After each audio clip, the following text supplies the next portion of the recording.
So, okay, we are being recorded, just so everyone knows.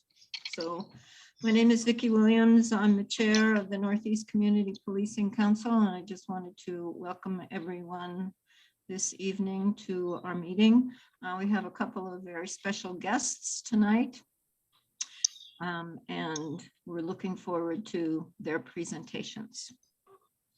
I always like to do a basic CPC overview for people who are attending the meeting the first time, and tell you a little bit about our mission, which is to promote and maintain inclusive, respectful, and cooperative interactions between the community and the Albuquerque Police Department to ensure constitutional community policing reforms are met and sustained. To reestablish community trust with APD by working closely with them to develop a comprehensive community policing approach that collaboratively identifies and implements strategies to address crime and safety issues. So that's basically who we are. I'd like for the council members just to briefly introduce themselves to say hello. So Roy, could you start, please?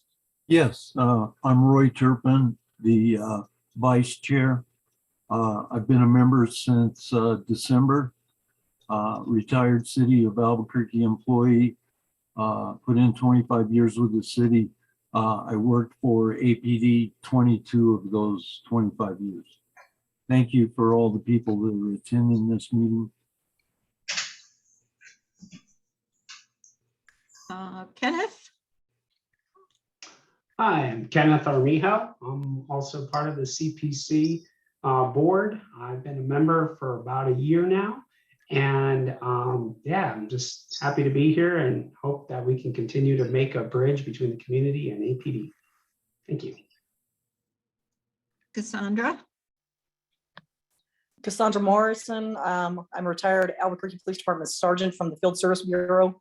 Did 20 years and 5 months with the Albuquerque Police Department. Currently self-employed as a realtor here in Albuquerque. Just very happy to be here and thank you for all those attending. And Rick? My name's Rick Lujan. I'm a new member, about 4 months now, and getting used to what CPC really means and such like that. I am employed at Sandia National Laboratories for the last 7 years. I'm a returnee. I left Sandia about 21 years ago and returned. So I've been in the Albuquerque area since 1981. Live in the Northeast Heights. Hope to contribute more soon. Oh, thank you. Willie? Hi, I'm Willie Orr.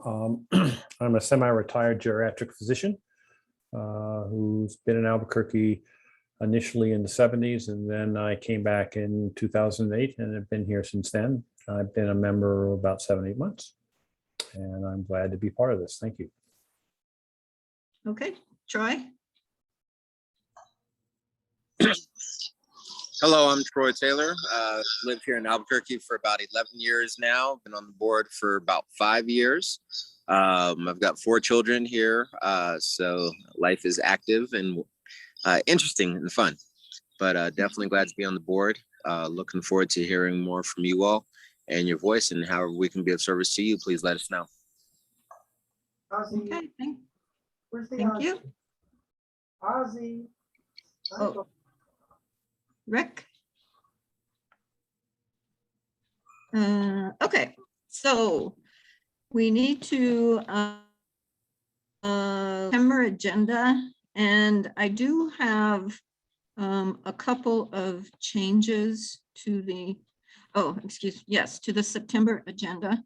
Shaun Willoughby will not be joining us this evening.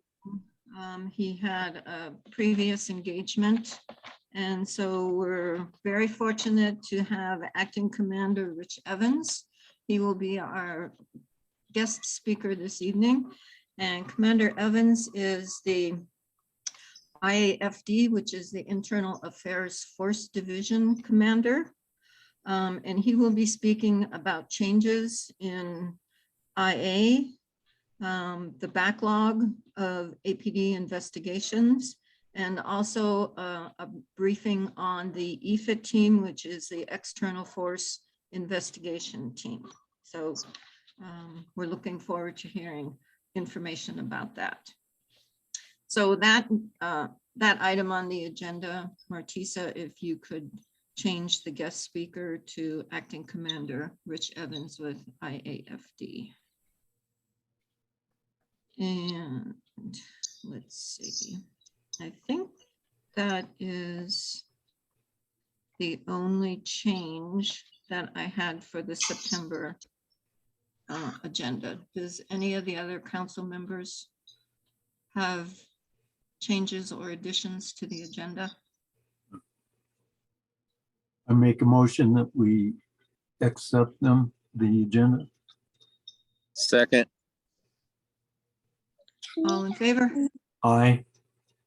Aye. I, Okay. Agenda passes. The next is the August meeting minutes.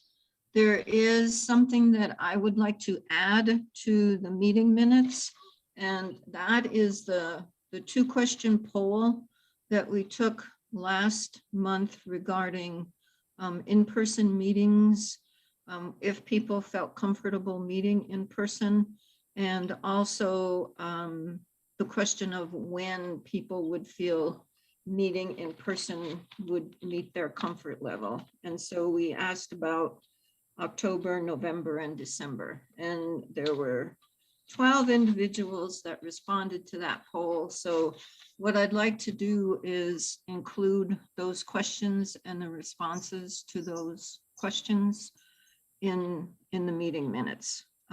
We had an executive meeting a couple of weeks ago, and we've decided to kind of bring back the Q&A section like we had when we were in-person meeting. And so we do have 3 questions this evening that Kelly has set up as polls, and those will happen, during the meeting. It's community questions under new business. And then there will be a question prior to APD's presentation on the crime stats. So we'll have 3 questions tonight, and the responses will come up in the poll. And then Martisa, if you could capture those and then include them in the minutes for the September meeting. Okay, so let's see. Next then is our speaker. I always like to have our speaker early on so that we can be respectful of their time. I know the majority of people that speak work a full-time job, and so we like to have the speaker early on. So I will turn it over to Acting Commander Richard Evans, like I said, who is the commander of IAFD, Internal Affairs Force Division. So Commander, the floor is yours. All right, good evening, everyone. I'm looking at the panel here, and I see a lot of names that I know and respect over the past, and thank you for having me. I don't know how I feel about playing second chair to Shaun Willoughby, but I guess I can accept it this time. Okay. But I want to give you all just a brief overview of the unit. I don't know how much people know about the Internal Affairs Force Division, but we investigate level 2 and 3 force, serious uses of force. We take in about typically about 8 to 12 cases a week. And right now we are staffed with 25 investigators. Does that include the EFIT team, or is that a completely separate staffing? Yeah, the EFIT team is completely different. They're completely external force investigators. They shadow us. They are all very experienced law enforcement, typically from internal affairs. A lot of them retired out of internal affairs. Some of them police chiefs. And I can go into that a little more, kind of explain their relationship with us and how that works. But they are not a force multiplier for our unit, and they do not take cases right now. So our cases are our own. We just became fully staffed according to the stipulated order. We're mandated to have 25 investigators for IAFD. We just hit that number on the 28th of August at the bid. We also had to utilize a special order to pull some officers from the field. Unfortunately, I tried to avoid that. But to fully staff the unit, it's a tough unit to staff. And now that we're at the level that we need to be, we're training all the new investigators to get them up to speed with doing these cases. Out of those investigators, we also have 5 civilians that are being trained as investigators. So you have the detectives, and you have 5 civilians that are trained as investigators. They'll be doing everything that the detectives do, going out on scene, collecting evidence, doing interviews, and putting together force investigations. The only thing they will not be doing is misconduct investigations. So we have 5 of those. I think we're probably going to end up with more civilians in the future, I would imagine. But I'm sure it's dependent on how well this goes, how well this goes forward. I've been there since February 2021. I came over as a deputy commander under Corey Lowe. And when Corey Lowe was promoted to interim deputy chief, I took over her spot at IAFD. So that occurred in late July, beginning of August. So I've been over there for a little over a month, about a month and a half. Right now, I'm just basically trying to put a team together. Like I said, I just got the staffing. We're just now getting the training. So hopefully we'll have a full team up and running towards the beginning of August to address the backlog, which was, I think, another one of your items that you wanted me to address.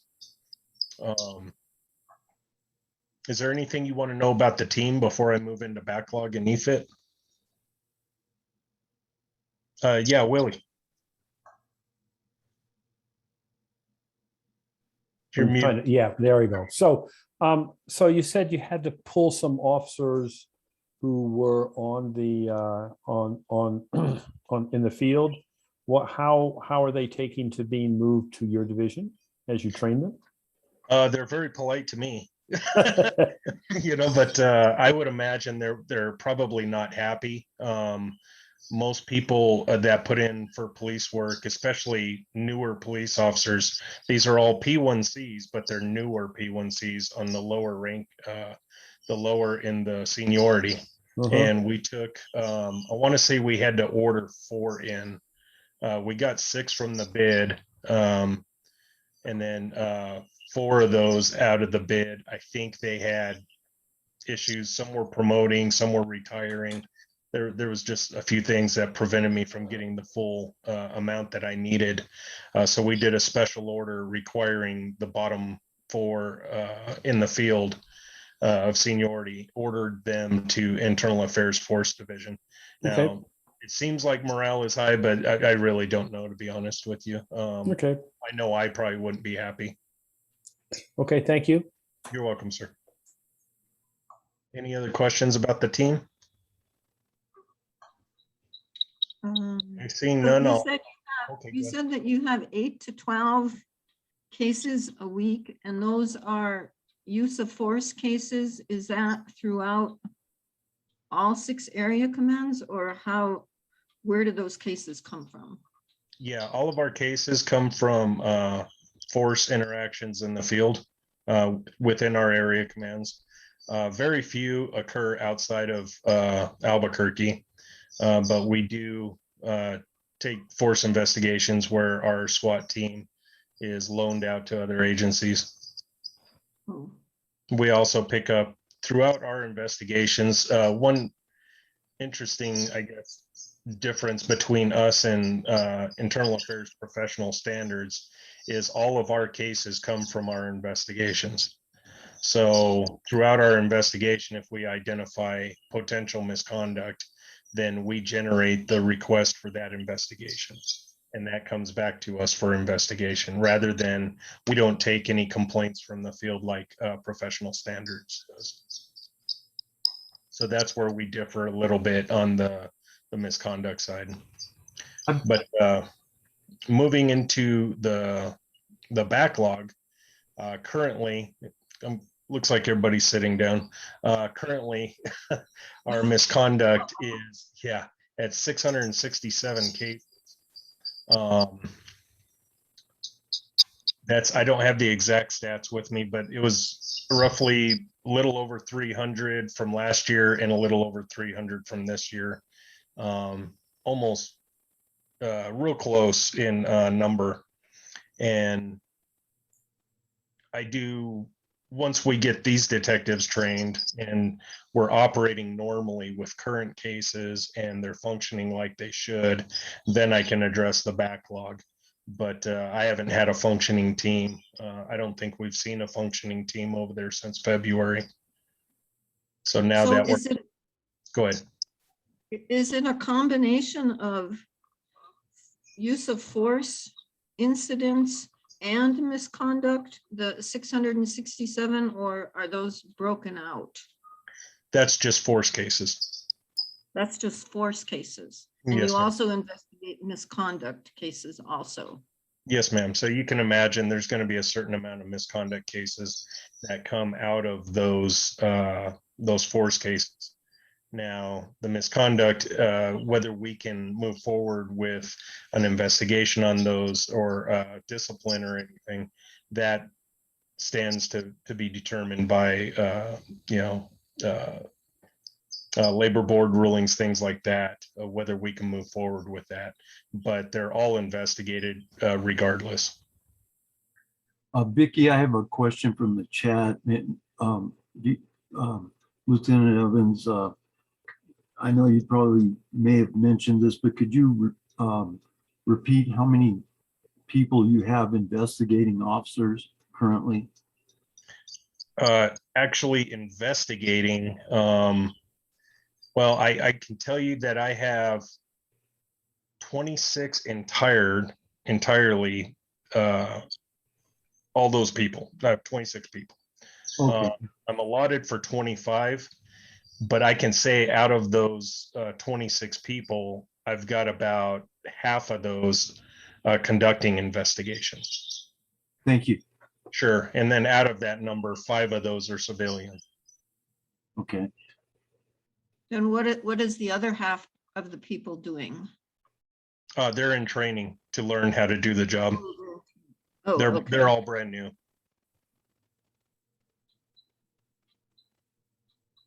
And are there other units within APD that are also doing investigations, or are you the main one? The field supervisors conduct level 1 investigations. That's typically no injury, transitory pain. Right.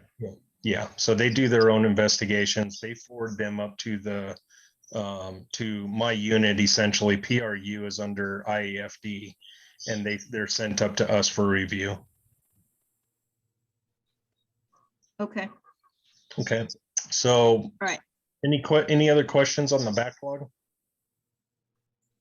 So do you have a certain time frame? I mean, if someone was being investigated for a use of force that happened last year, and there's 300 of them, how do you manage that backlog as far as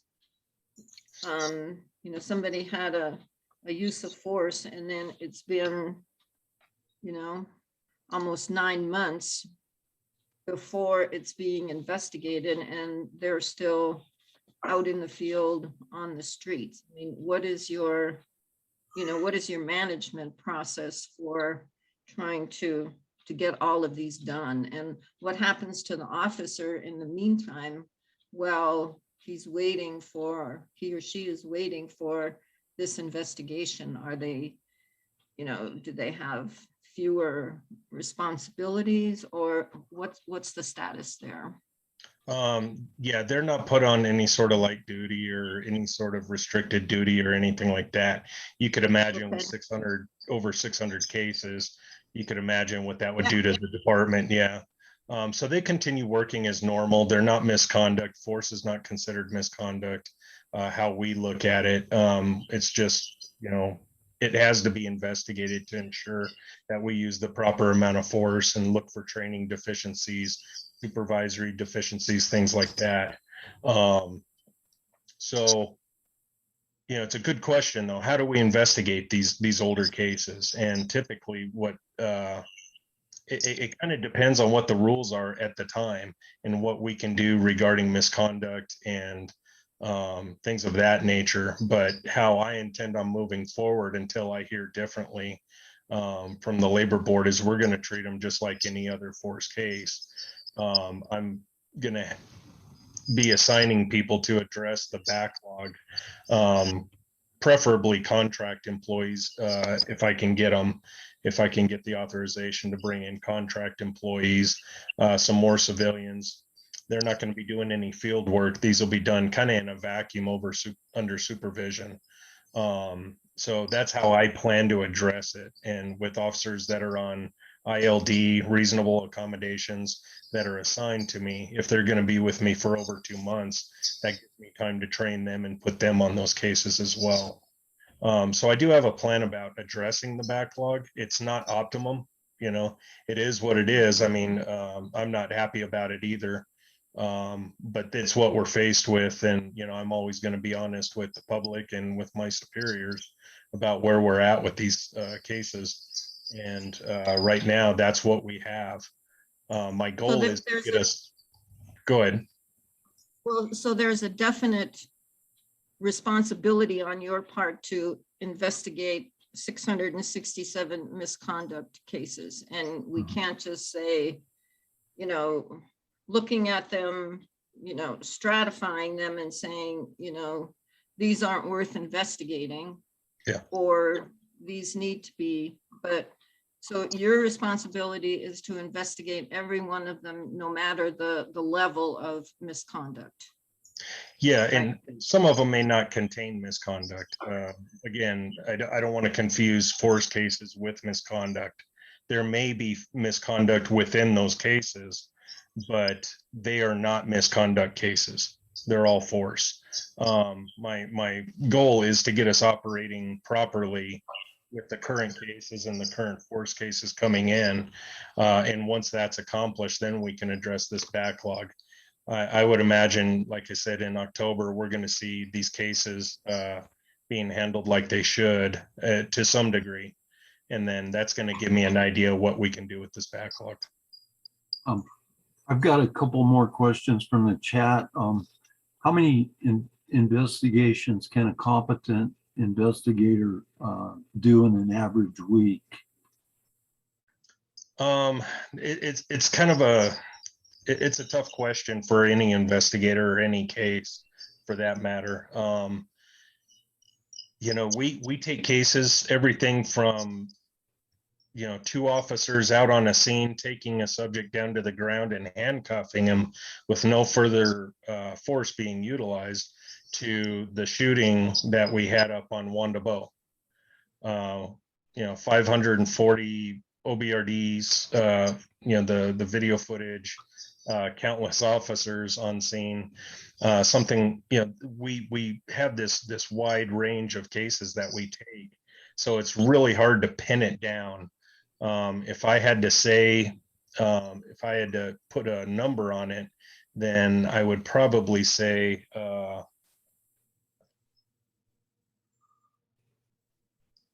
Probably 3 to 4 cases a month. Okay, thank you. And one other question is, what if someone retires?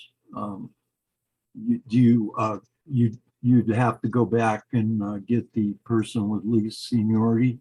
Would that be what you'd probably have to do if someone retired? I'm sorry, in what context? If someone were to retire, from your unit, would you then have to go again and go back and take someone from the field? Now, I am against using special orders like that. I always use it as a last sort of resort. I would post the position for any interested parties first. You may find people that are interested in learning detective work or are interested in this type of work. And if I was unsuccessful, I'm court mandated to maintain my staffing at a certain level, at least for now. And so I would have to use a special order if it didn't fill. Okay, thank you. You're welcome, sir. Yeah, that's one. That was my next question, Roy, was what Lynn was asking about.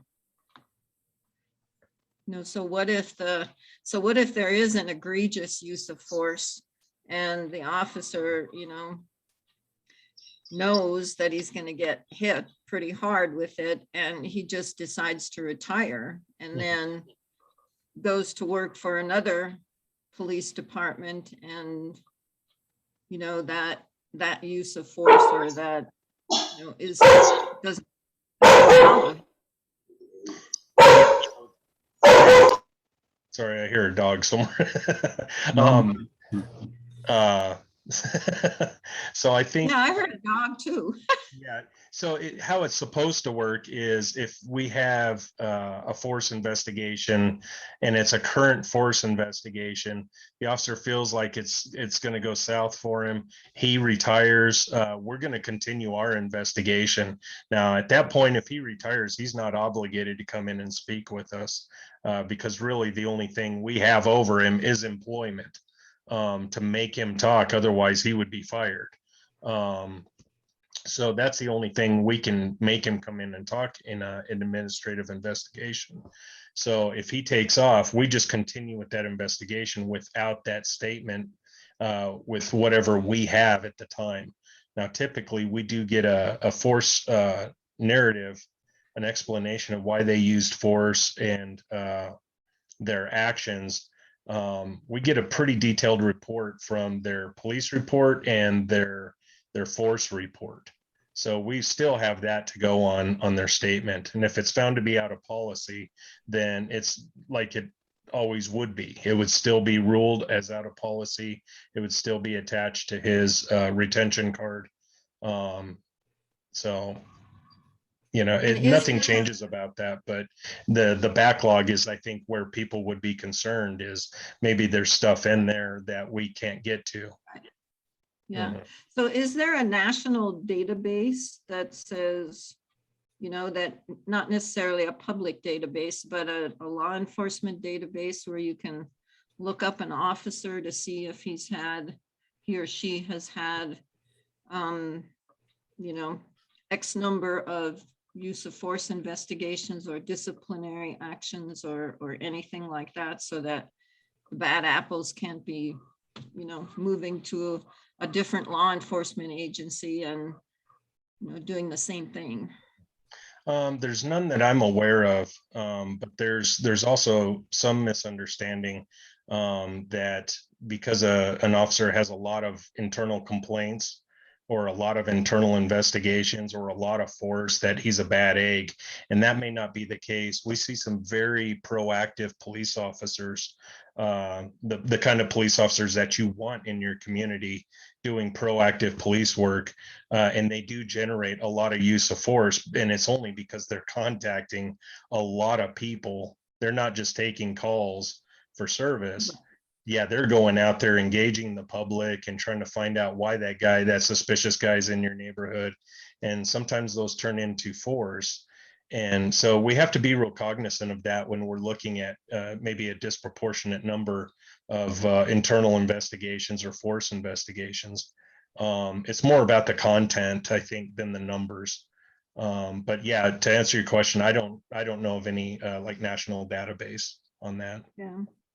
So could you give us like an idea just of your opinion on the number of use of force cases that happen in a month? I mean, I know that it's reported at each of the CPC meetings, and it's, usually 1.4 or 1 point whatever per 1,000 cases. And I mean, to me, that sounds low.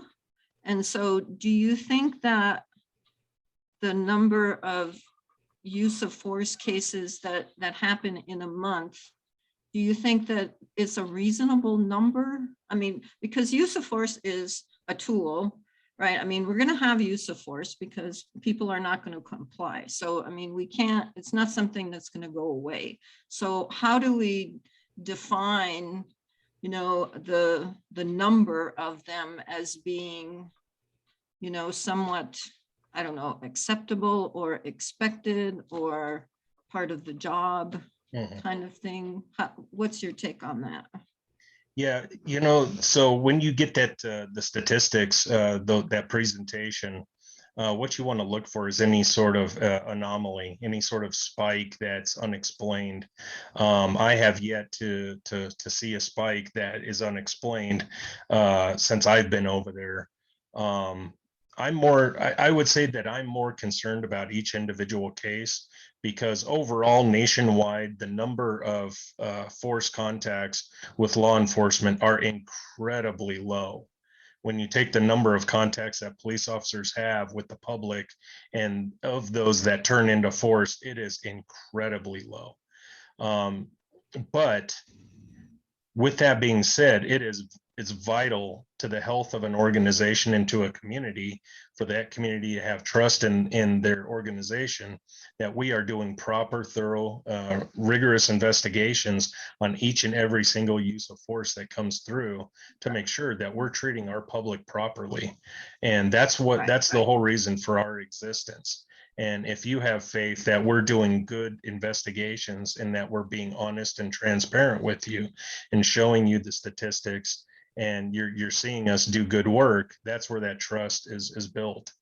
So that's my goal, is that the public feels comfortable knowing we're doing good investigations for them, that they can have confidence in us.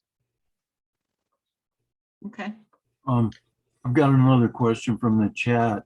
A couple of them actually. What if any vetting is done when a complaint is filed to weed out frivolous allegations, or are these weeded out in your investigations? I guess that's with mine, it's pretty simple.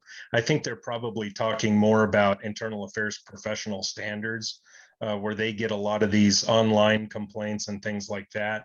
I don't get any of that. The complaints that I get are from the person that maybe we used force against, or maybe a witness said, oh, that officer used too much force on that person. Ours are pretty easy to ferret out, because we all run video, and that video is really important in these investigations.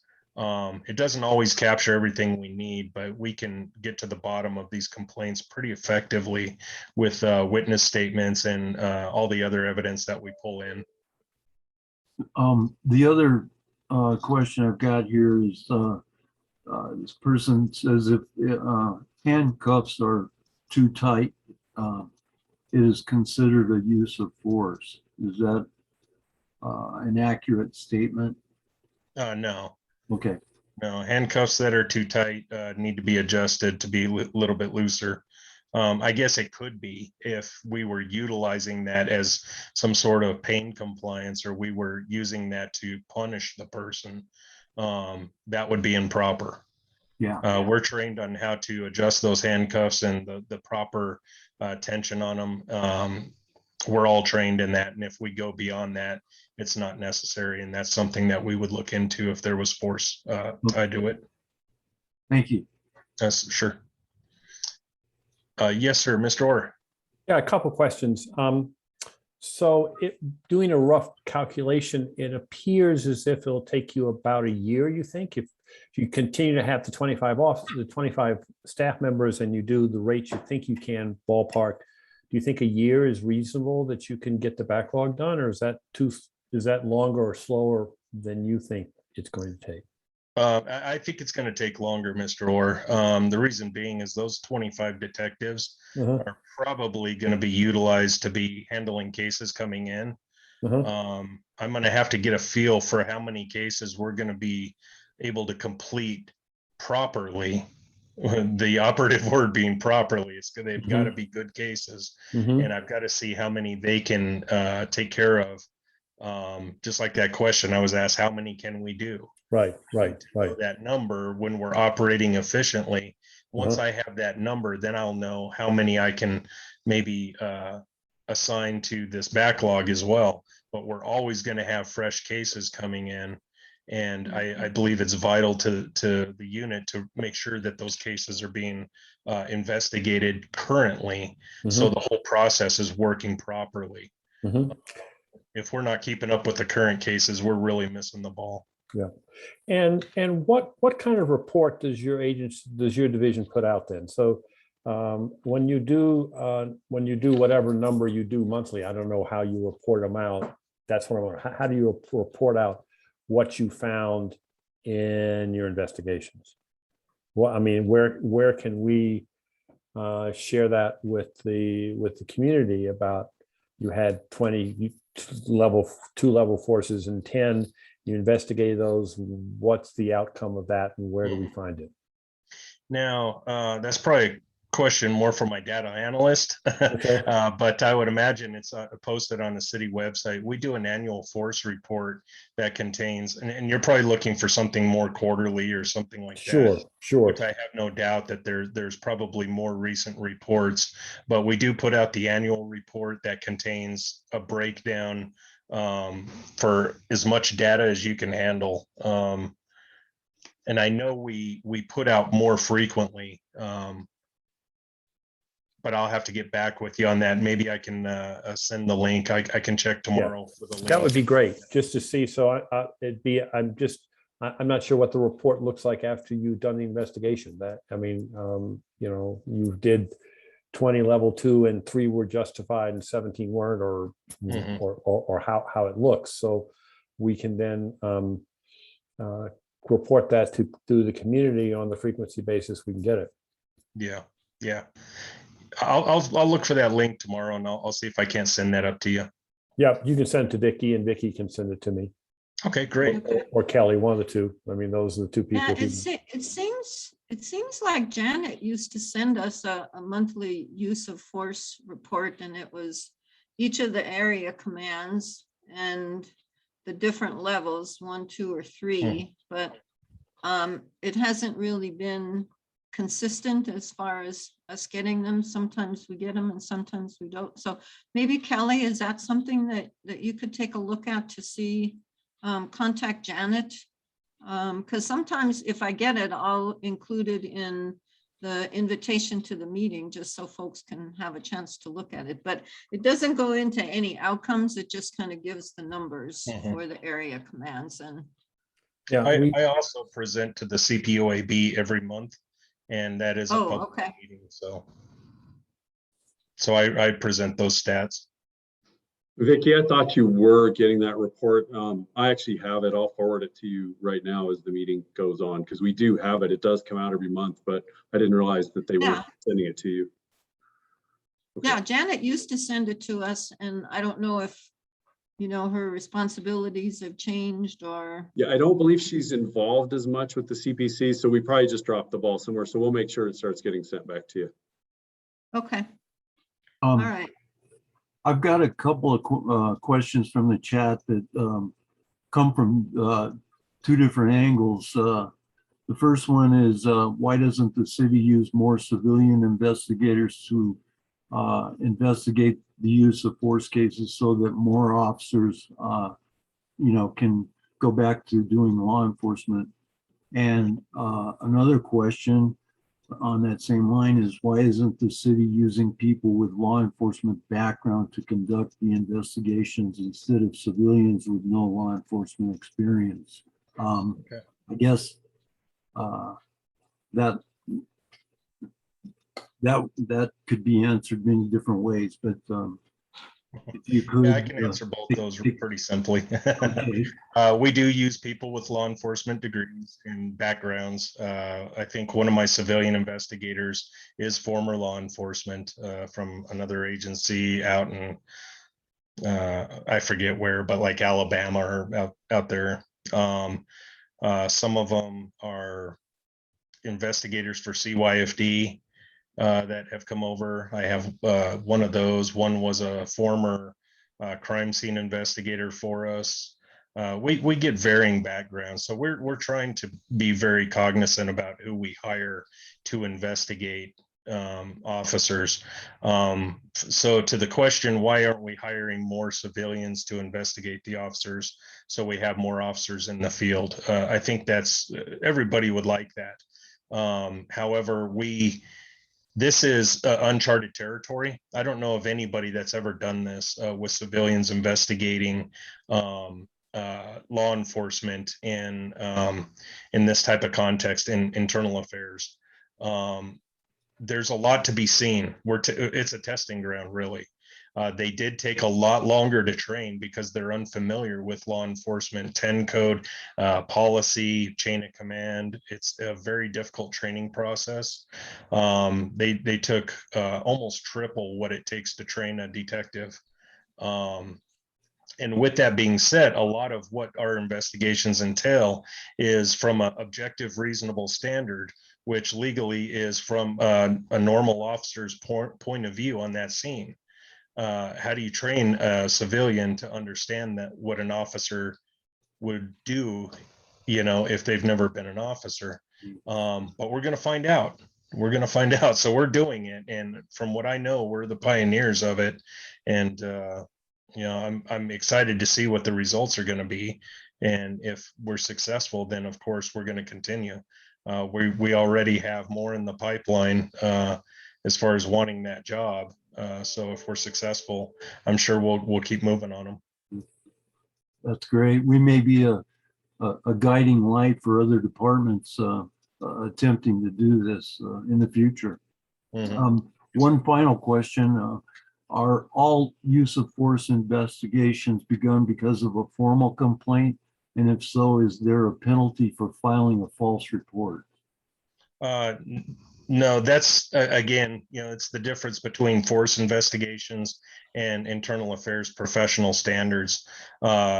Every time we get involved, there was a use of force, meaning force was utilized to take somebody into custody or to stop an action or to defend somebody, or an improper force, either way. But we get involved at that point to investigate the force. Now, if there's misconduct throughout that investigation that we find, then we open up our own internal complaint where we investigate that separately from that force. So that's kind of how we work in that respect. So just to kind of further that, if I wanted to go after an officer, I couldn't just go down and say, hey, officer so-and-so accosted me. I mean, I think that might be possibly what the person was trying to get to. And would that, equate to a false police report? Well, somebody could, certainly not with my unit, but they could make an internal complaint through the CPOA board. They can make a complaint. We have complaint forms almost at every city office, the library, every substation. They could make complaints online, and they could make false complaints against us. It's not illegal to make a false complaint against us. It's being on the receiving end of it, I'm sure, is no fun for an officer, but we don't want to discourage people from making complaints. Okay. And you're going to get a few that abuse that system naturally, but for the most part, we want the good people to feel comfortable making a complaint. But no, it's So not how do you- illegal. Sorry, go ahead. No, that's okay, Vicki, go ahead. So how do you interact with IA professional services then? Do you overlap in any way, or is it a completely two separate paths? We do overlap a bit. Since all they do is internal investigations, misconduct investigations, that's all they do. I investigate force and do misconduct investigations. So there's times where if there's a serious case, a serious misconduct case that comes through, I will typically have them take it because he has the resources to investigate it. I may still be doing the force investigation and I don't have time for maybe a case of that magnitude. So I will send that over to IA professional standards. Okay, Also, they take the cases that come in from the community. okay, from CPOA or Mhm. community complaints, okay. Yeah. Okay. And then, There's a lot of investigation going on, it sounds like. yeah, we do investigate our officers pretty thoroughly, and I'm trying to make it to where it's a professional, a little more streamlined. I'm trying to improve the system of it, certainly. But it is a lot.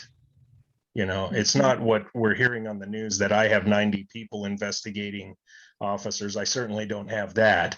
I gave you the numbers I have investigating, and they're accurate. That's not including internal affairs professional standards. I don't know how many he has staffed, but my numbers are accurate as of today. Now, I did want to talk briefly about EFIT. I know you guys had some questions about that. Yeah. EFIT, they are an external force investigation team, and rather than be held in contempt in federal court, we agreed to allow them to come in and shadow us and mentor us on how these cases should look and how they should operate. So they have teams that fly in from all over the country. These are people that specialized in their fields of force investigation, internal affairs, homicide, things like that. They come out and they go out on every single force investigation. So my folks are on call 24/7. And if we get a call of a level 2 or 3 force and we're going out on it, then we call them and they go out with us. They shadow the detective. They're making sure that nothing falls through the cracks, that the investigation, the on-scene investigation is thorough and complete.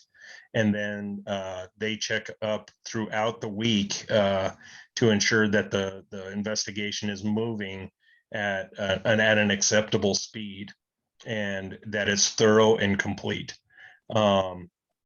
If it is not, or they suspect misconduct from one of my detectives, then they have the option of taking over a case. So they can take that case from us and investigate it themselves or finish the investigation and send it in. Now, they started on July 16th or 15th, sorry, and they have not taken any cases from us for any reason. And I'm getting positive feedback from them. And to answer that question, yes, this is at our cost. We're the ones paying for it.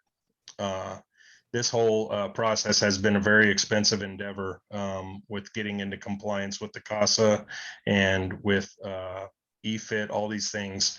Everything's very expensive all the time. But they're going to be here. I think their contract is up in May. And we have the option of extending it if we need more of that type of mentoring and shadowing. They do not do a separate investigation on the officers. Like I said, they have the option of taking that case, but they do not do a separate investigation. They also do not do misconduct at all. So they have no involvement in our misconduct cases.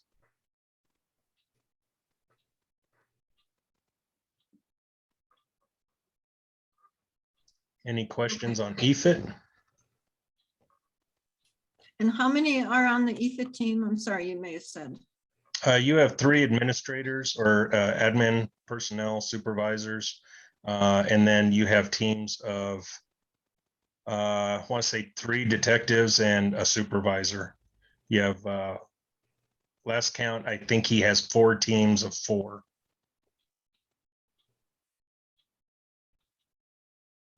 Okay, Or he was going to have 4 teams of 4.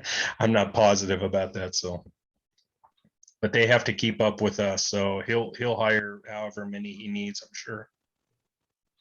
and then I know that was part of the motion filed by DOJ to bring in additional investigators. And so when do they present their report, and how long are you anticipating that the EFIT team will be here? We're going to be doing quarterly reports. I'll work with him to generate those quarterly reports. And then I would say they will likely be here till May or July. I would say no later than July, but no earlier than May. Okay, Yes, sir, Mr. Orr. And these people come from all over the United States, or are they all local? They come from all over the United States. I think we've only had 2 New Mexicans in the group, a couple of state officers, but the rest are from as far as New Jersey, Florida, Arizona, gosh, all over the place. Sure. So tell me how that, so how quickly do you get out to investigate a use of force? We go immediately. We have an hour to respond. And how can these people from New Jersey get here in an hour? Well, they're here. So that company that's doing it, they have a house here that they rented for the year, and they all live in that house, and they all have a vehicle. So they have to respond in the same time frame that we do. So they're all 15 are living in housing all the time, or they No, rotate? they go in waves. Okay. So they do like they have different teams that'll come in for 2 weeks, and then they'll leave, and then another team will come in. So we always have a team here, but they continue working offsite to work on the case from afar. Got it. And then when they come back in, they're always caught up with the cases that they're responsible for. Okay. Thank you.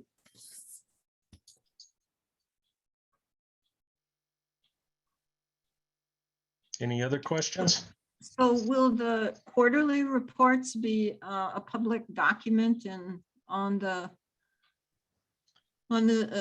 APD's website? I don't know if they're going to post them on the website. That's probably up to compliance or up to the chief whether they're going to do that. I'm sure it is going to be a public document, though. It's I would imagine it's going to be filed with federal court. Yeah. Okay. Yeah, so we would probably, as a Miki, we would probably have access to those reports. So, Yes. okay. Yeah, and there has not been a quarterly report generated yet. They just started mid-July. So we're coming up on that time, but there has been no quarterly report yet.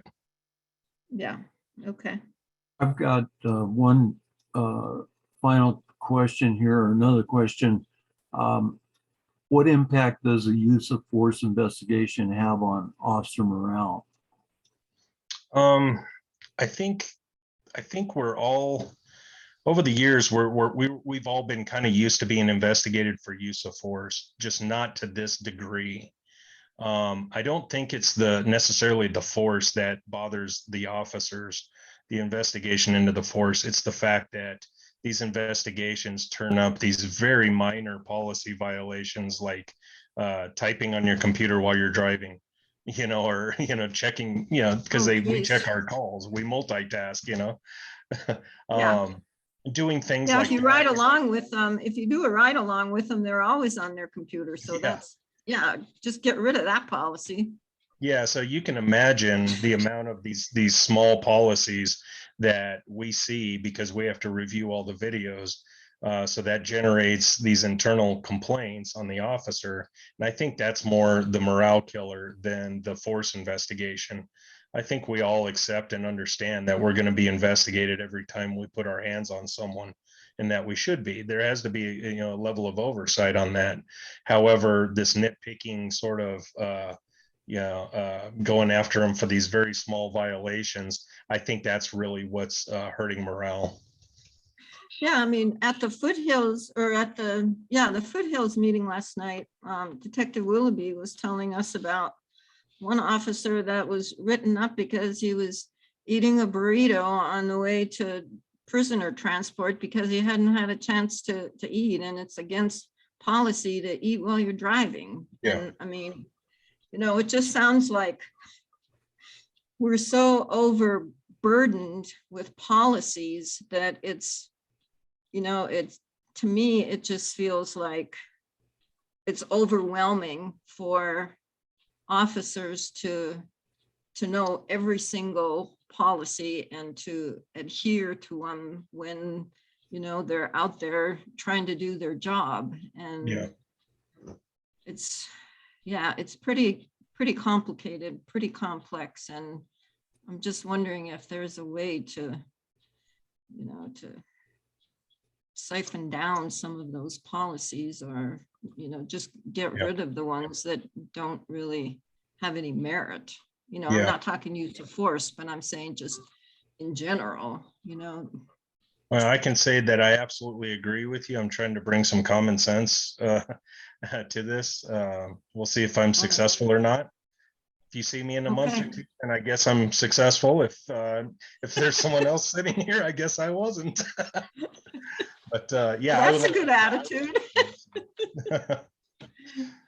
Yeah, we'll see. I'm trying to do away with the frivolous complaints, and we need to be focused on. I honestly don't think the public cares if an officer missed his lunch and he's trying to scarf a burrito down while he's going to the transport center. They just want to make sure that they're behaving in a manner that reflects positively on our community and appropriately. And that's what I'm concerned. Right. Very good. Let's see. So what is the penalty for these minor policy violations? Is that, I think there's a sanction chart, and that's public knowledge. Yeah, they vary. And the problem is that there's so many of them that, you get hit with enough of them, they're progressive.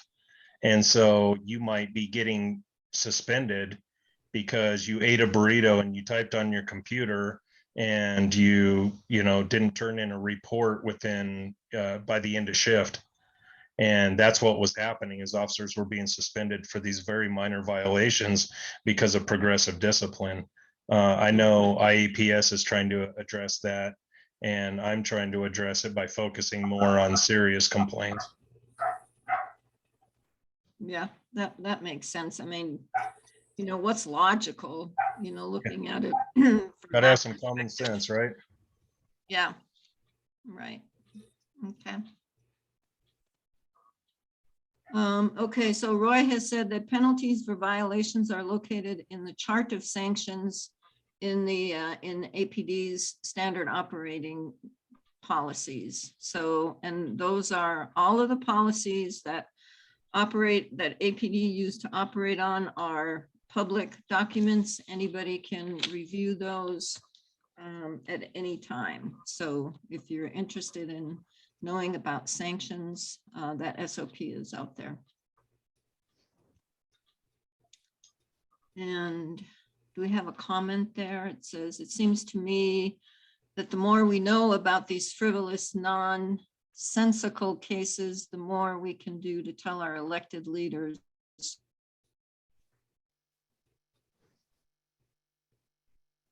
do definitely.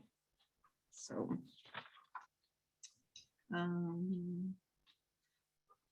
any other questions for Commander Evans?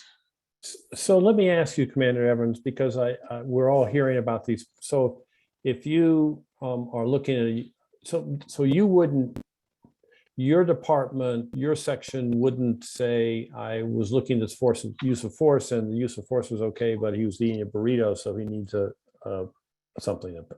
sanction. Or you send that to someone else, or is that you to make that decision? Now, it's not me making the decision, but that's exactly what was happening with the Force Division. The Internal Affairs Force Division was identifying these very minor policy violations and sending them up for investigation and then investigating them. Whereas I'm more concerned about the behavior of the officers. I understand that, these small things are really not what the public's concerned about. Sometimes it's appropriate, certainly, but I think that's more at a sergeant level to be addressing these small violations rather than internal affairs hammering down on these officers. So your position will be, I'm investigating, I'm making this up, okay? So I may be totally wrong, but your position is I'm investigating the use of force, and that's what I'm investigating. And then if I see these minor violations, that doesn't relate to the use of force, and therefore I don't need to send those up? Well, they're just not concerning to me. If I would prefer that they're not sent up, the minor violations. Sure. I'm more concerned with CASA-centric violations and things that drive our community against us, things that harm our relationship with the community.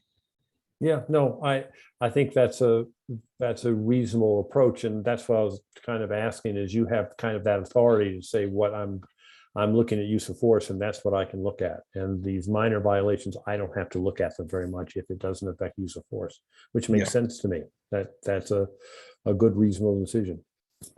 Well, thank you. Okay. We should probably move on to the rest of the agenda.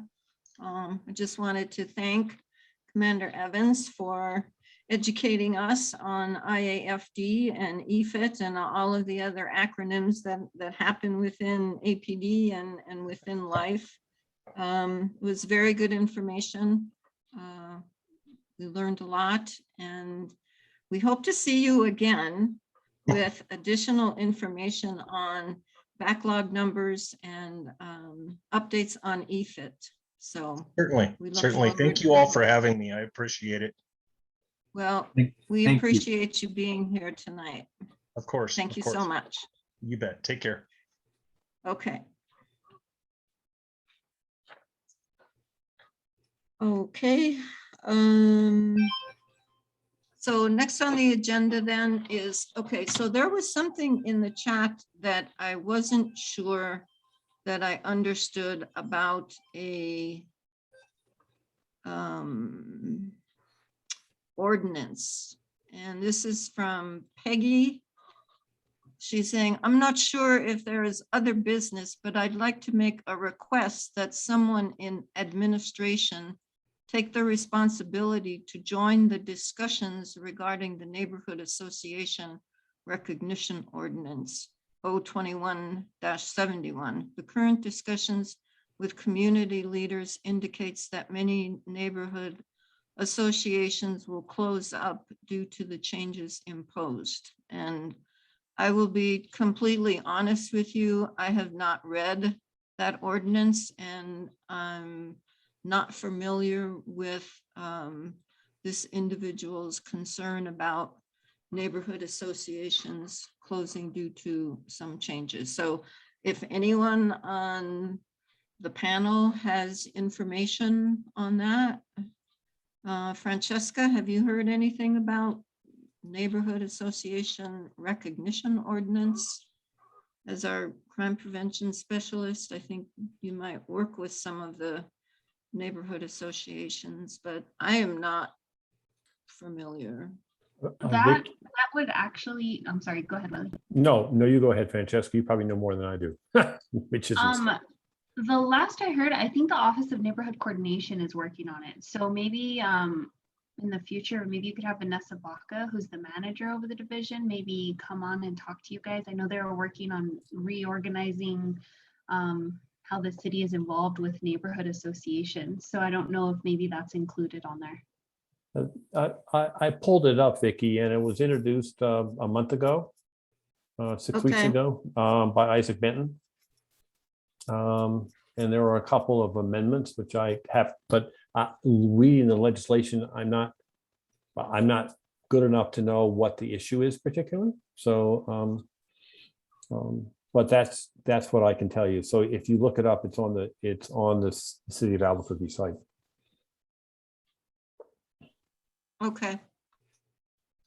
Several months ago, my neighborhood asked that the NEP include discussions with APD. We would like you to review it and provide your comments to your counselors. Okay. I don't know who NEP is, so I'm not familiar with the whole neighborhood association organization or structure. So if there's something that we can do to help the neighborhood associations, if that individual could just leave her email, or you can always email me at necpcvicki@gmail. Roy, can Okay, you put it so- in the chat? Yeah, so we have it, so people know it. Okay, she's saying she has a summary report that will accompany a complaint to the New Mexico AG. Yeah. Yes, she can send that to me. So Roy, if you could put my email in that chat, that'd be great. Okay, I'm not sure what, we'll take a look at it. Okay, so moving on to old business.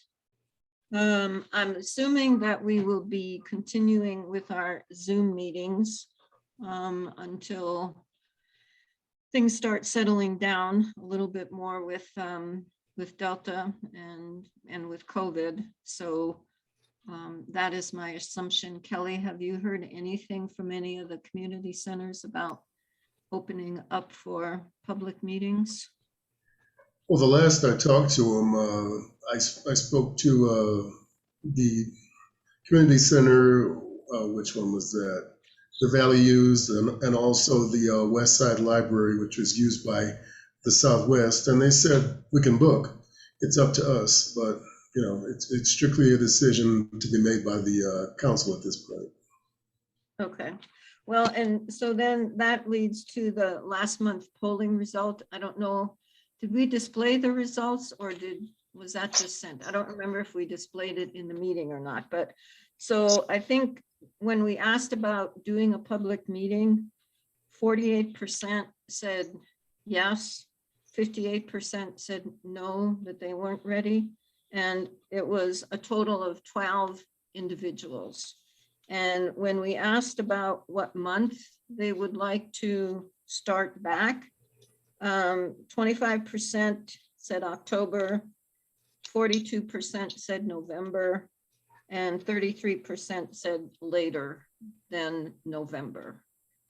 And those again were 12 individuals that were in attendance when the questions were answered or were asked. So that's a report on that. So if there are any comments or questions about in-person meetings, we could put that in the chat. I don't know of any of the other CPCs that are currently having in-person meetings. Everyone is still continuing to do Zoom. So I'm assuming that we'll continue to do that. So, okay. Sure, why don't we put the poll up again? If that's something that Kelly could do, we can take another vote.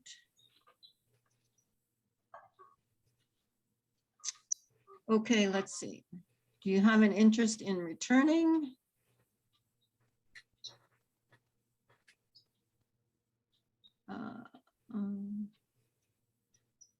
And when do you feel we should go back to in-person meetings? October, November, or later? So it doesn't look like the panel can vote. Oh, yeah, that's what it says. Okay, so we'll just let that ride, and then at the end of the meeting, we'll announce the results. All right, so coming up for new business is, like I was saying earlier in the meeting, the community questions that we had going when we were meeting in person, where we would hand out an index card and have a question of the night. And so the first two questions are, on a scale from 1 to 10, how safe do you feel in Albuquerque? And on a scale from 1 to 10, how would you rate the performance of APD? And so Kelly, if you could put those two questions out so we could get answers to those. Give me 1 second to wrap this poll up here. Okay. Can you see that? Yes. Oh, okay. So here's the poll. Do you have an interest in returning to in-person meetings? 53% said yes, 47% said no out of 15 individuals that participated in the poll. Do you feel we should go back to in-person meetings? 27% said next month, 27% said November, and 47% said later of the 15 people that participated in the poll. So. Okay.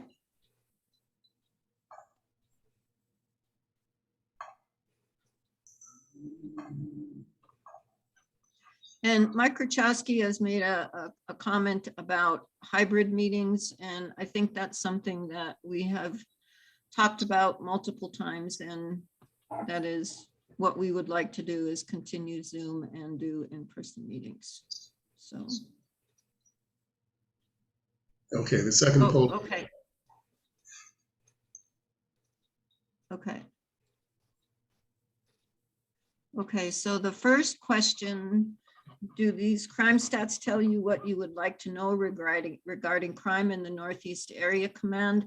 We wanted to save that question until after the crime stat report by Sergeant Sims. So I would say for folks out there that are answering the questions, just answer 2 and answer 3, and we'll show those results, and then we'll come back and ask the question about the crime stats.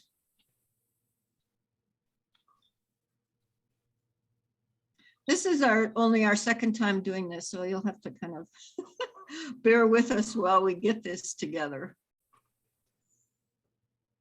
Vicki, you wanted me to go ahead with the presentation? Sure, that'd be great, Sergeant Sims. All right. Okay. Thank you. Oh, well, oh, okay. Well, we did have one other, yeah, we do have a couple other items before the crime stats. And so we have a recommendation that Willie is going to talk about as far as crime stats. He's written a recommendation that we would like to submit and take an official vote on this evening to go ahead and submit that recommendation, and that would be a public vote. So Willie, could you speak a little bit about the recommendation? Sure. Let me just read it and then talk a little bit about it. Shouldn't take long. And the recommendation is that we recommend that the monthly crime statistics presented by Sergeant Sims be presented as a running 13-month total, and not just as a 1-month written verbal clue, a verbal report. And the reason for this is that data needs to be presented in context, and crime statistics presented on a 1-month only verbally tell us and the public very little, because these statistics are best at looking at trends. Only by comparing the numbers to previous months and previous year will give us meaningful information. We understand that the monthly data presented is not precise, and that there may be multiple entries for the same call and misclassifications. However, these type of errors may be rather consistent from month to month. And we can still see trends over time, which the current presentation does not allow. I've been trying to keep a monthly kind of spreadsheet myself to watch this. And it would I'd be glad to help the sergeant and anyone else about how to do that. I'm a fairly good numbers guy. But I just think that it'd be really helpful for us to see, even though it's not totally accurate necessarily, I think the trends would be fairly consistent, and that way the public would have some idea of how we're doing, and can look, as Commander Evans said, for outliers and trends to ask, gee, what happened this past month? And so we would like to submit that to whoever we submit it to try to get that changed. Do people have any questions?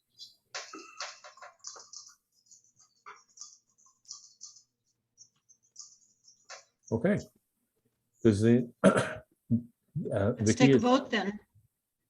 We'll take a vote to officially submit this recommendation that Willie has crafted for us. This is a public vote. So I would just say all in favor from our council members. We do have a quorum. So all in favor? Aye. Aye. Aye. Aye. Any opposed?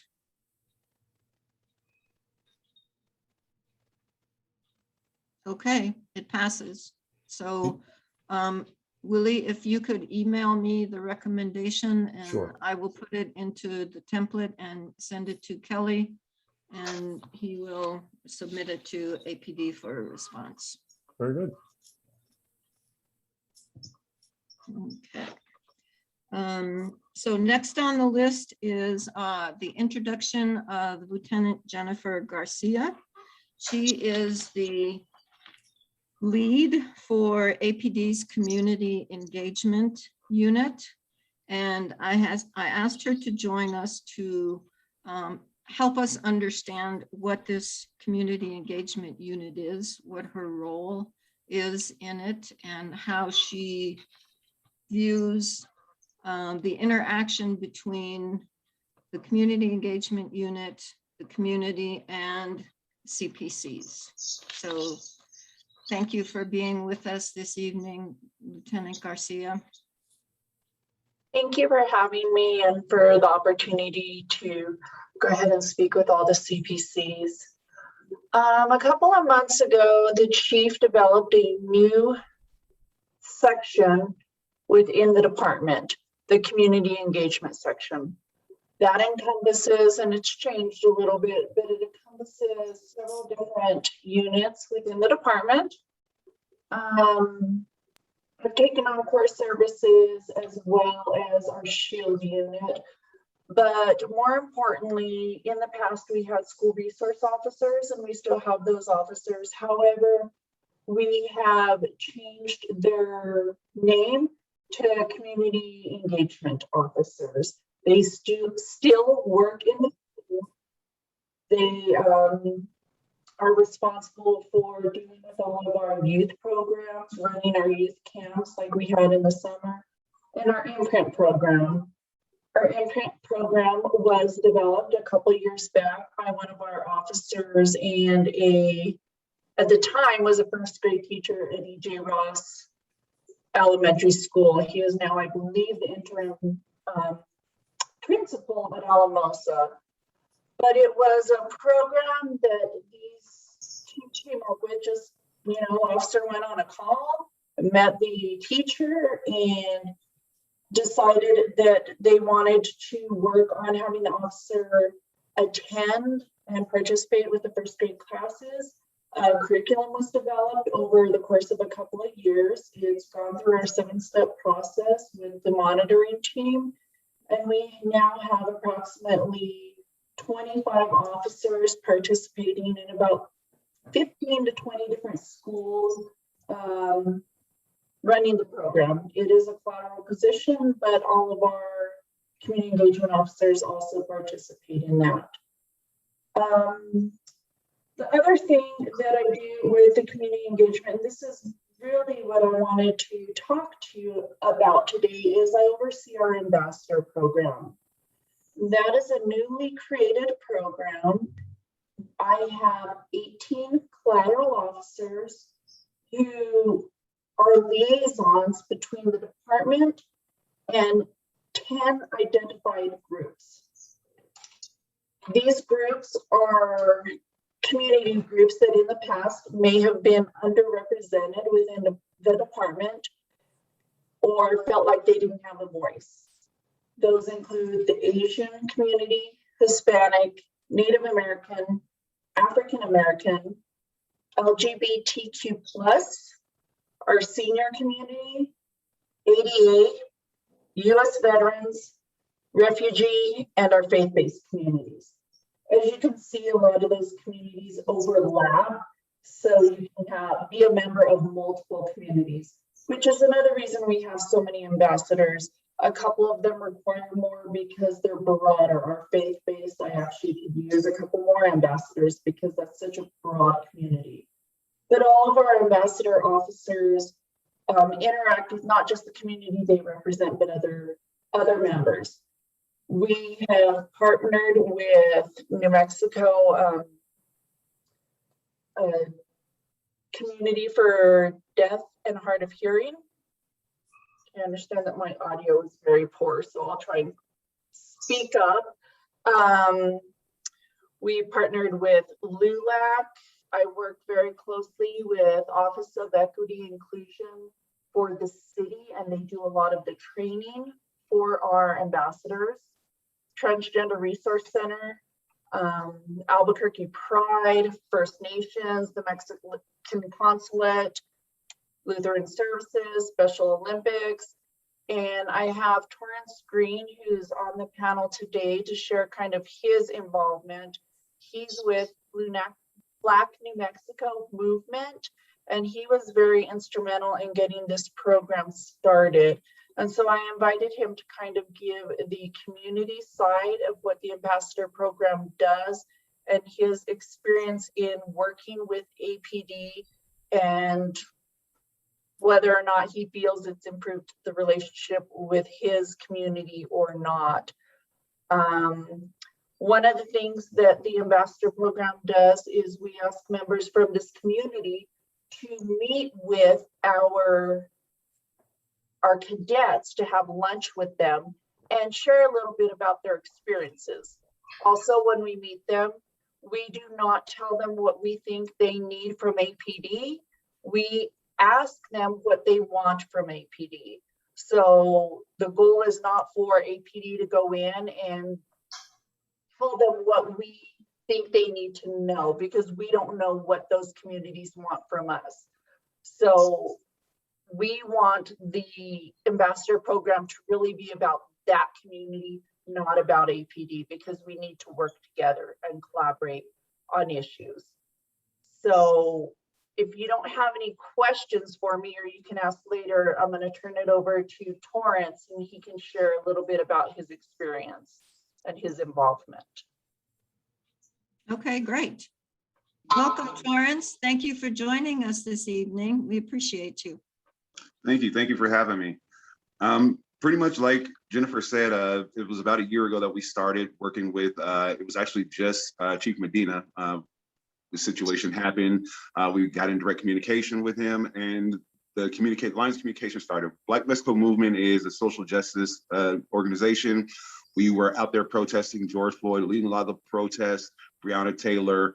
We were the organizers in the front line of all of those and memorials and stuff. So at that point, there really wasn't any communication with APD. And when Medina came in, he reached out to us directly, to me and Tay, another one of the co-founders of Black Mexico Movement. And we sat down and we talked. And then we didn't really trust the police department. We had our issues. And from there, it was just really having that open line of communication. And some of the things we heard about was the ambassador program and getting that going. And it's a tool that we've used so far to kind of bridge some of the issues that we've had, that the Black community has had with Albuquerque Police Department, and getting some of those questions answered. And like I said, opening up the lines of communication. At one point, we would be holding a protest, and if something was going on this ground to where an officer was being antagonistic or just something that we didn't like, we were able to just send a text message to Medina and be like, hey, this is what's going on. And within 5 minutes, that situation would be resolved. The ambassador program is pretty much like a scaled up version of that. Instead of us having to directly go to the police chief, is that the liaison is supposed to be there to bridge that gap to where if we see something, if there's an issue that we have, we're able to call Hintz or Duran, and they would be that line of communication to fix it. So far, between working with Jennifer, we also work with the Office of Equity Inclusion, Nicole Rogers, who's the African-American liaison, business and community liaison. We work with both of them together, and we put together a couple of events, and we're not getting 100% reception on our end of the community, but we do see the effort there. There's been workshops and trainings and, you know, work that's been done on Jennifer's end and APD with the support of Chief Medina, that, you know, we at least see the effort is there. It's not going to be 100%. It's not going to be perfect. It's not going to be, you know, it's going to be our way or no way. But we do see the efforts there, and the people who are participating, the officers, the liaisons that were, or the ambassadors who were assigned, you can see that they actually care and that they want to be there. And that's the biggest step that I think that we could have made in the first, you know, 5 or 6 months that this has been around, is actually getting the buy-in from the actual, you know, participants, the ambassadors. They're not there to collect the extra overtime check. They're not there, you know, to not be on their beat, but there's an actual genuine interest in, it's not that we work just with the African-American ambassadors. With a lot of the stuff that we've done, we've had pretty much every ambassador participate. And you can see that everybody is interested in whatever community that they're involved in. And it goes a long way to see that their interest is there and they care. They're either members of it or they just have a general interest in that community, and it helps out a lot.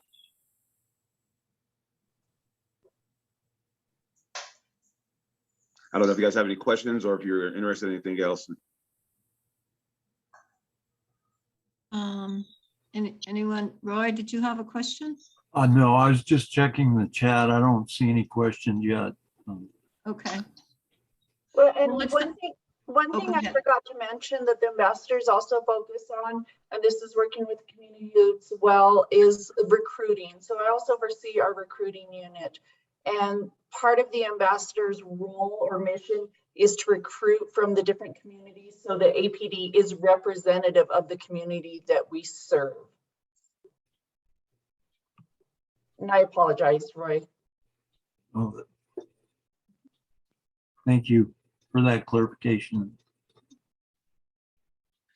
Well, it sounds like you've come across some successes, which is very good news. And I think it's important that all communities are represented and that there is a dialogue and discussion, open, honest discussions about what these communities need from APD. And I like the fact that Lieutenant Garcia said, it's not that we want to tell them what to do, it's we want to hear from them about what they want us to be working on. And I think that's a very positive attitude. So that's very commendable. I'm glad we have the program operating and functioning. I did see a question in the chat about if we meet with the ambassadors of the other community regularly. Right now at the beginning, because we are coming up with the foundation and the actual structure of what the ambassador program is, most of the time we meet with all the ambassadors together. I've met with the ambassadors for the Black community a couple of times individually, just at different events that we've invited them to.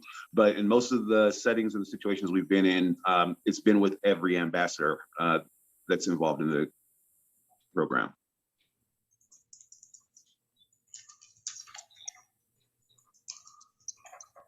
Okay. Any other questions or comments?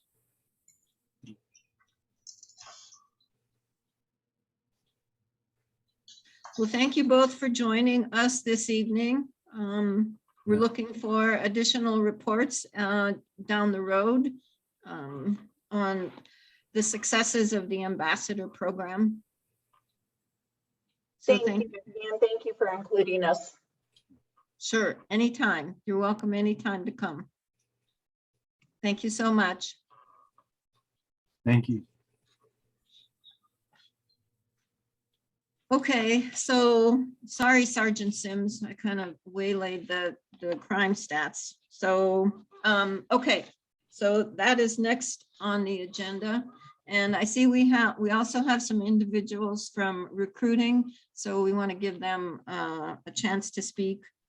And I do have some recruiting questions, so I will turn it over to Sergeant Sims for crime reports. Thank you, Vicki. All right, the statistics for August are as follows for the Northeast Area Command. Property crimes, larceny, that includes shoplifting, fraud, forgery, 132 calls. Auto burglary, 35, vandalism, 39, auto theft, 45. Recovered stolen vehicles, 17, commercial burglary, 40, residential burglary, 24, and disturbances, 110. Moving over to the category of crimes of pertaining to people. Family offenses or domestic violence, 277. Fight in progress, 8. Aggravated assault battery, 93. Robbery, that includes all types of robbery, 47. Criminal sexual penetration, 9. And homicide, 2. In terms of calls for service for the month of August, we had 7,887 calls for service. Wow. Yeah, quite a number of calls. Yeah. Moving over to the use of force data for the Northeast Area Command. For the Northeast, we had 1 level 1, 10 level 2, and 7 level 3. For a total of 18 uses of force in the month of August. Force per 1,000 calls, the Northeast was at 2.3. Ooh, that's high. Isn't it? I think it is higher than it has been before. Yeah.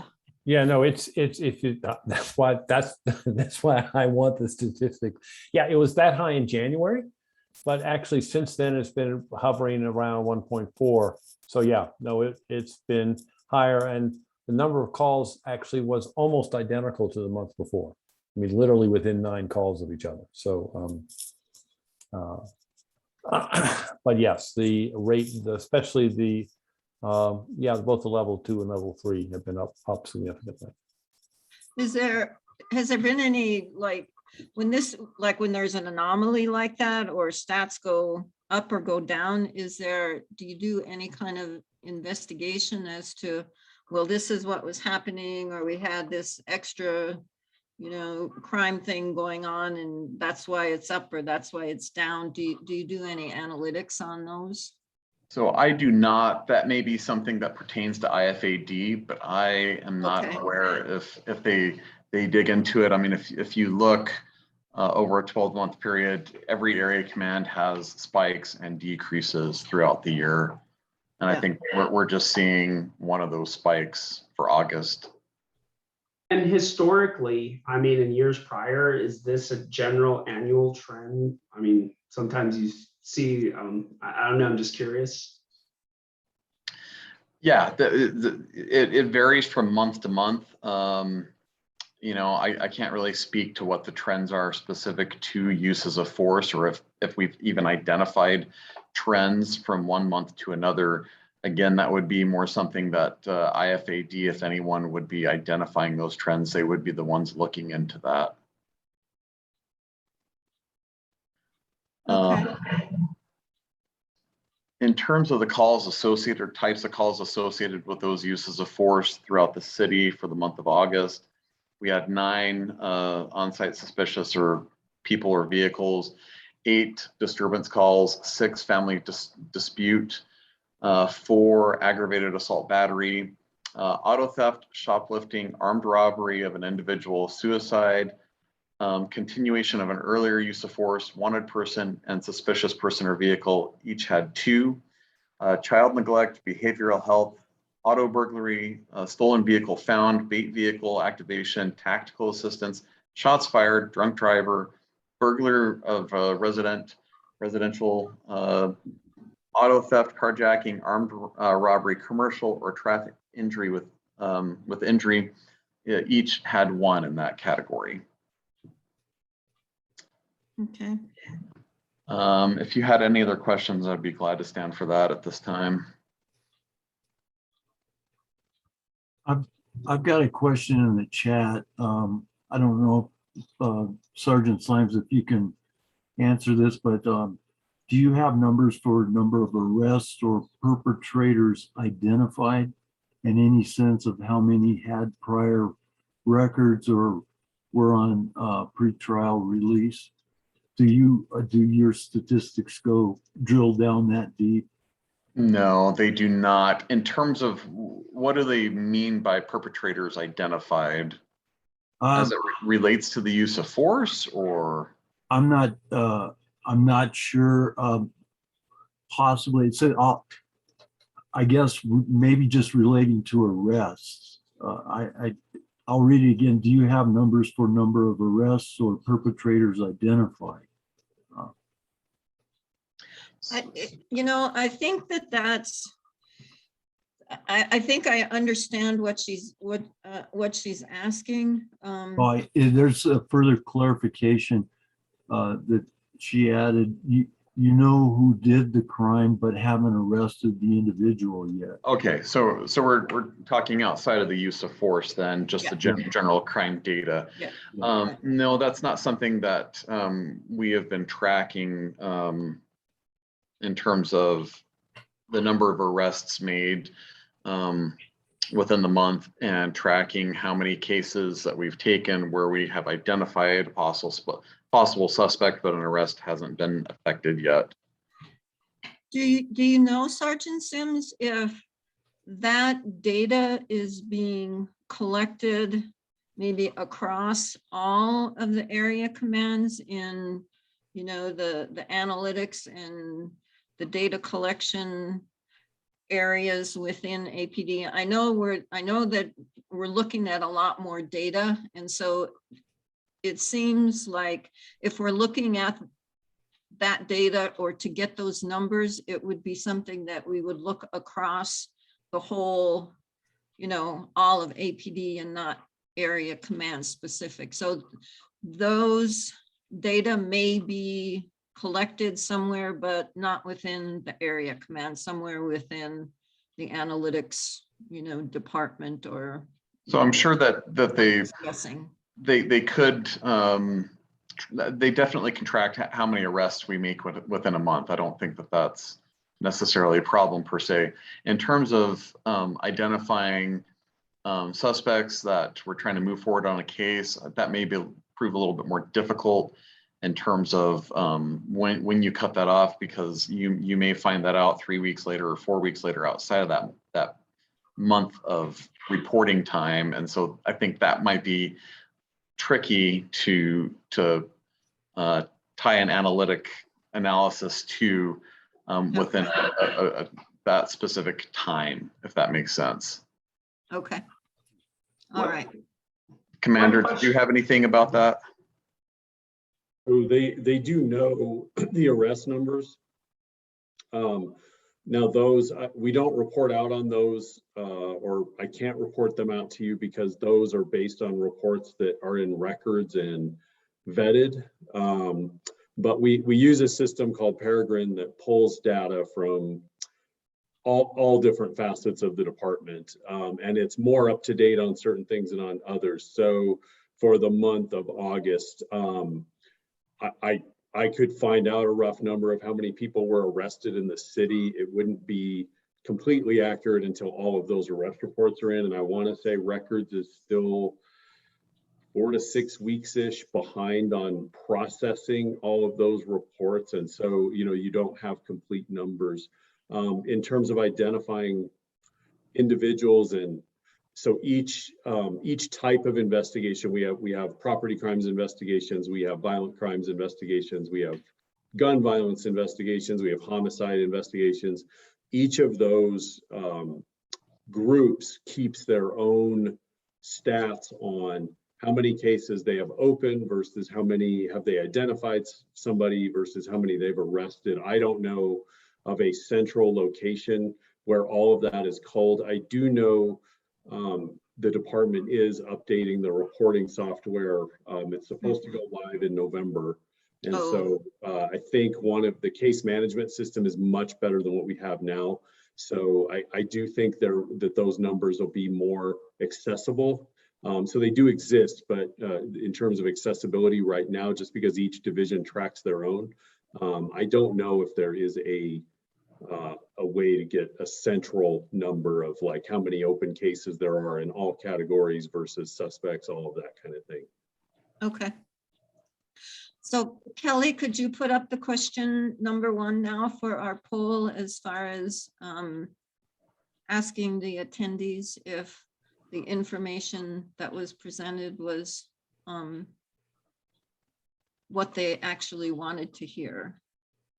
And while he's doing that, I have 2 questions for you, Commander. In the Valley CPC meeting at the end, I guess it was the end of August, Commander Norris was talking about a COVID unit. And he said that he had to give up several of his officers to move them into this particular COVID unit to make sure that, you know, the vehicles were sanitized and all of that stuff. And he said that it was citywide. And so I'm wondering, did you have to give up any of our patrol officers to move them to the COVID unit? Or if you could explain a little bit about what the COVID unit is.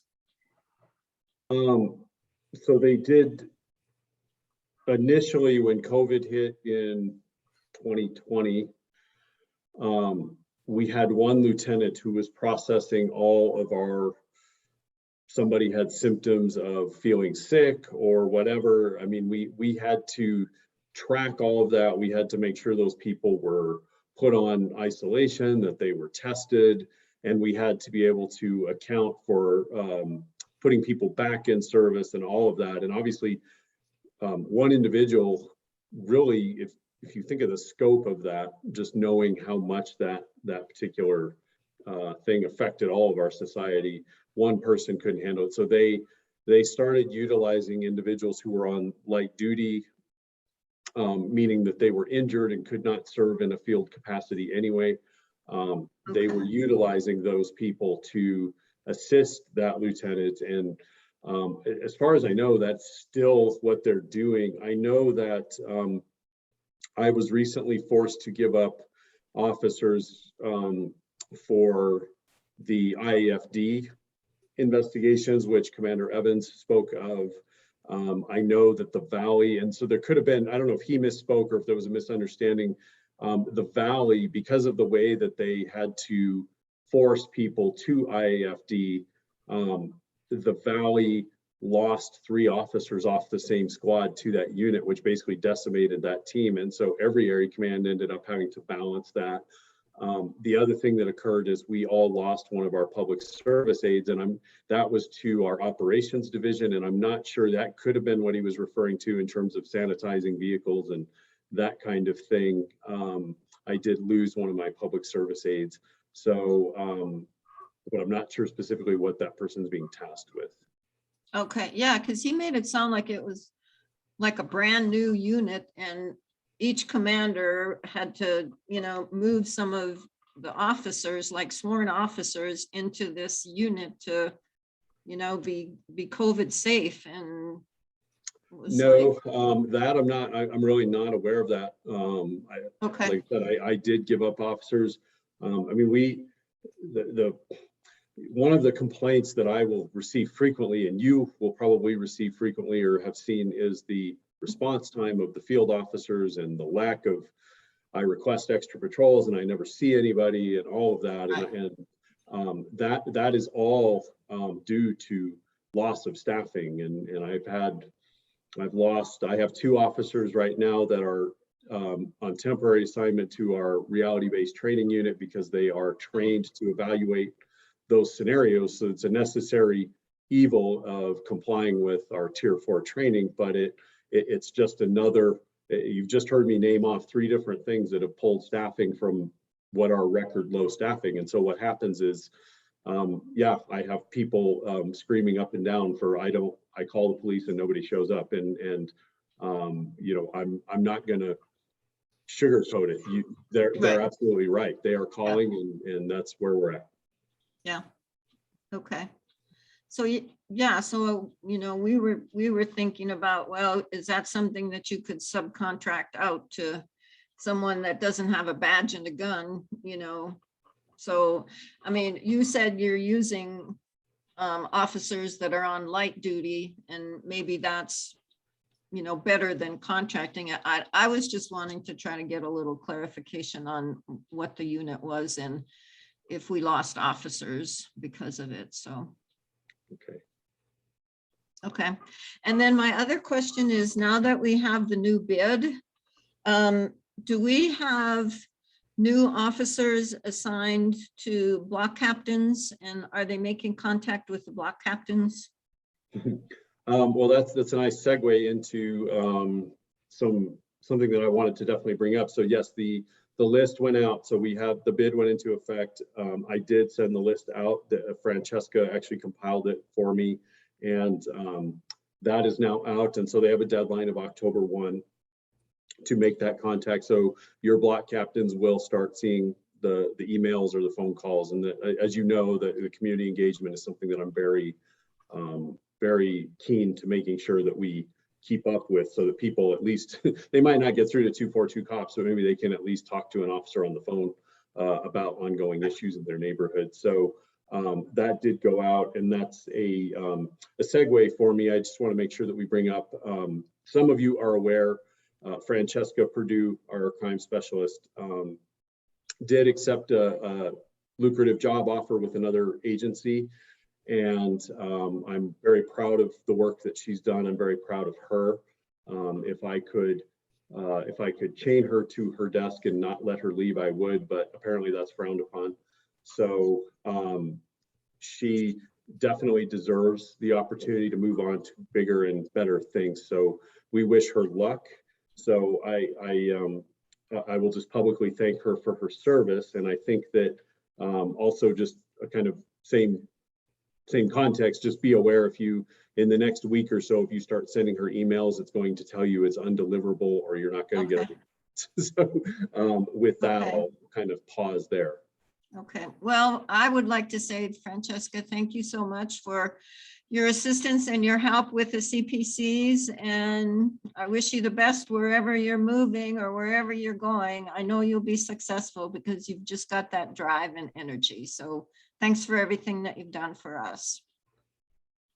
Thank you all so much. Thank you. It was really a hard choice. I love the community that I serve, and it was a hard choice just leaving that environment, even for a better opportunity. It's always hard when you're vested in what you're doing. And so thank you guys for everything that you've done and the support you've given me.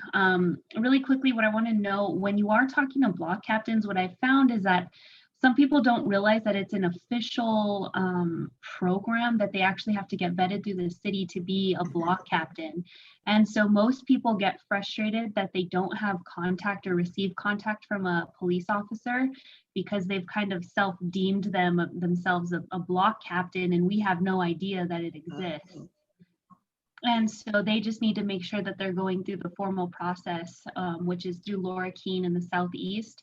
And she sends them the proper paperwork and everything to get them registered. So it's a whole process that they have to go through. It's not just, I want to be a block captain and you know, you end up on the email list. Just a reminder, so that way there's not frustration if they're not being contacted. Okay. All right. Well, thank you. Best of luck. I know you'll be successful. Thank you. Thanks again. Okay, we have like 8 minutes left for recruiting and Sergeant Silva. So what's going on with recruiting? Hi.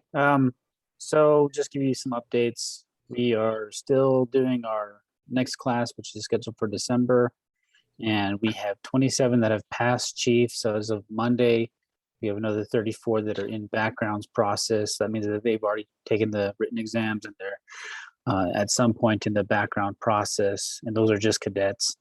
We still have over 100 that are qualified to test. However, that's always difficult just getting them to show up for testing. So this month we've been doing something different. We're just doing anything we can to get as much qualified applicants through testing. So we've been essentially holding testing every single day, which means that my recruiters haven't been going out to hiring events. However, we've been pretty successful at getting another 16 that are going to be going into the backgrounds process within the next couple of weeks. So that number 34 is going to go up to 40 plus.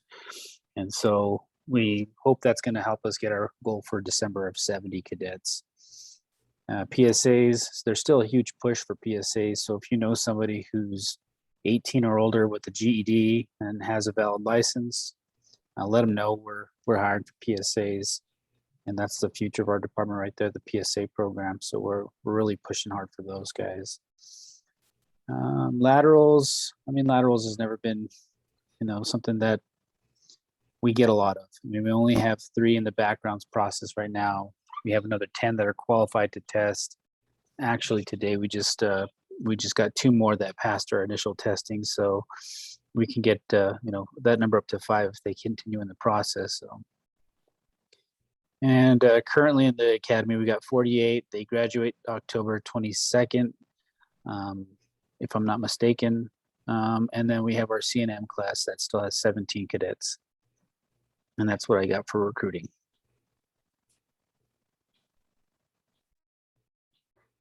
Okay. What do you think are the top 3 reasons for the difficulty in recruiting, or what are the three things that you would say is the most difficult from a recruiting perspective? We don't have an applications problem. I've got thousands, literally 2,000 applications I can look at within this year or the previous years, people who are qualified that meet the at least initial qualifications. I don't know if it's a generational thing or it seems like this has been going on forever, but just getting people to show up for the testing after they've expressed interest by supplying us with an application. That's one thing I've tried to push my recruiters to do, rather than going out to a hiring event and talking to a lot of nice people, but getting 2 or 3 to apply.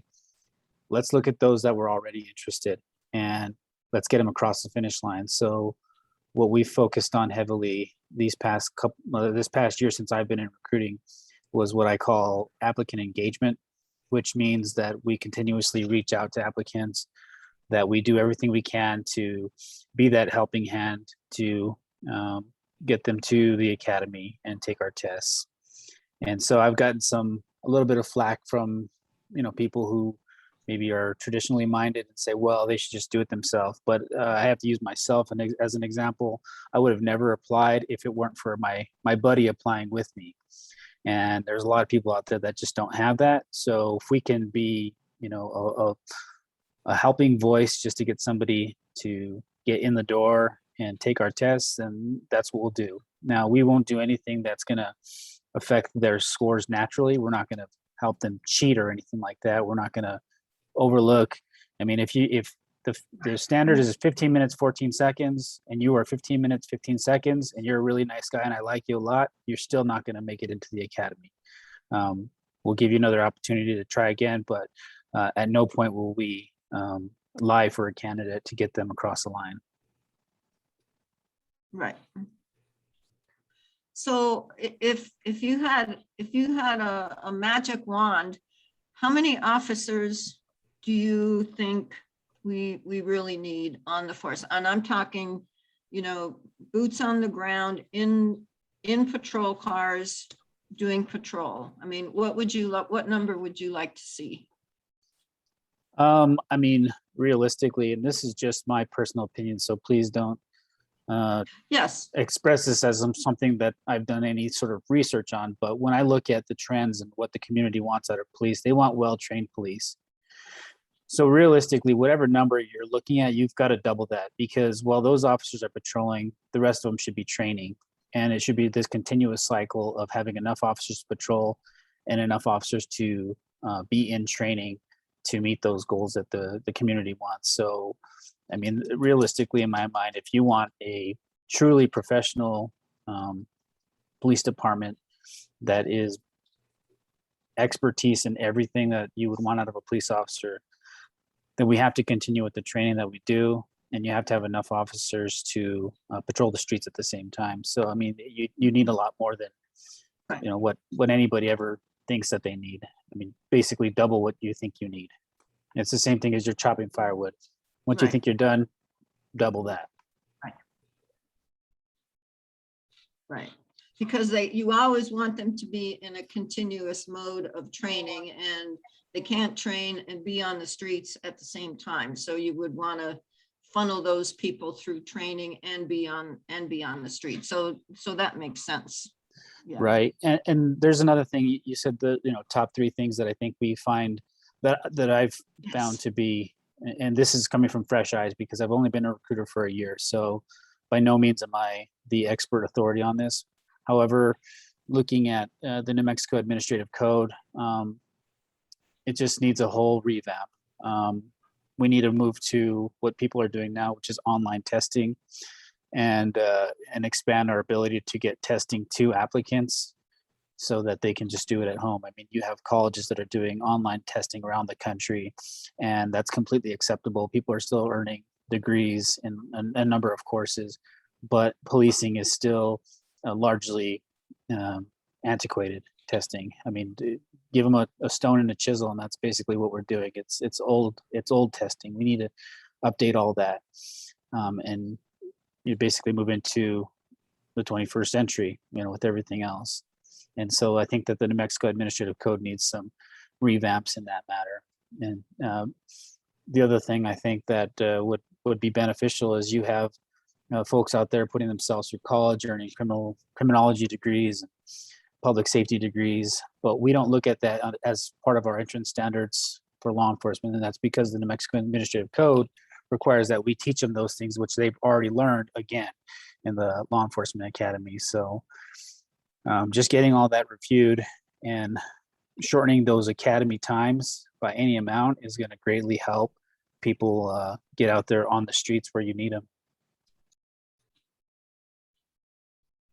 Okay. All right. Any questions for Sergeant Silva?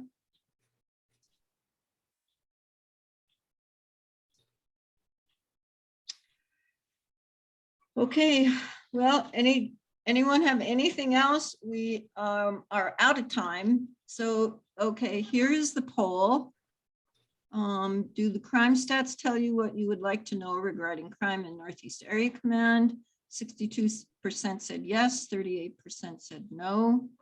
On a scale of 1 to 10, how safe do you feel in Albuquerque? Can people see the poll results, Kelly? Or is it just the panel?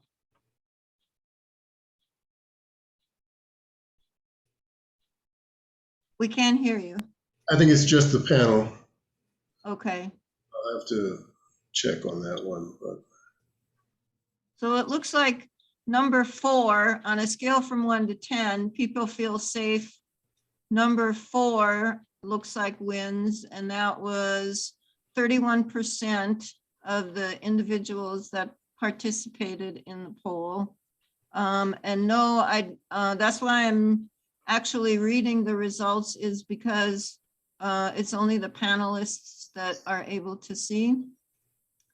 And on a scale from 1 to 10, how would you rank APD's performance?